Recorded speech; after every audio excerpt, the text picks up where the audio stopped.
our economies are growing. We went through a terrible downtime, recession in 2009, and then the economy picked up nicely in 2010 and 2011. We still have growth. The bad news, as I said this morning, is that growth is low and it is slowing down from where it had picked up in 2010. Furthermore, we see downside risks on the horizon, and not much expectations to see a significant pickup of that growth in the weeks, months, quarters to come.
Why is it that so many people all make the same investment mistake?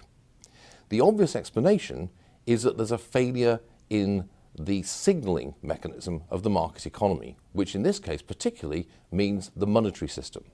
The underlying common factor in all of the crises and panics that I've mentioned is some disorder in the monetary system brought about by action by governments, whether these are rulers or more recently central banks. What these agents do is essentially to lower the price of money below its true market level. In other words, they keep the rate of interest below what it ought to be. What this means is that all kinds of investment opportunities appear to be profitable when in fact they are not. Eventually, however, it becomes apparent that the investments are not going to yield the kind of profits that the people making them expect. And at that point, suddenly everyone tries to get out, they try to liquidate their investment before it's too late, and at that point there's a crash and the assets collapse in value.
I go to bed every night, I dream of another recession. I dream of another moment like this. Why? Because people don't seem to maybe remember, but the 30s depression, the depression in the 30s, wasn't just about a market crash. There were some people who were prepared to make money from that crash.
A report by the United Nations says the American dollar should be ditched as the main global reserve currency. It said that the global financial meltdown has exposed systematic weaknesses, one of which is the reliance on the greenback.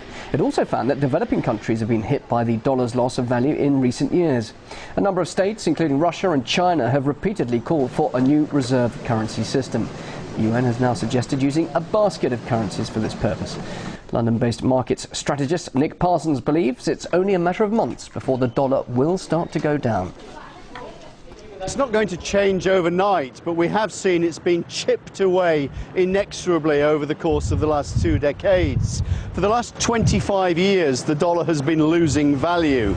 Not only has it been losing value, but we also see that international investors, those reserve managers, central banks around the world, have actually been reducing the proportion of their reserves which is held in dollars. I think the dollar is going to start going down in the second half of this year. I think we're going to move to a world which is effectively pegged to SDRs. Now, SDRs may sound very obscure and esoteric. SDRs are essentially the currency which the IMF uses. It's a composite currency, it's a basket, it's a virtual currency, if you like. It's made up of almost 60% dollars, almost 30% euros. It includes most of the major currencies in the world. And the advantage that countries have in using this as a unit of account is that it avoids these extreme fluctuations in valuation.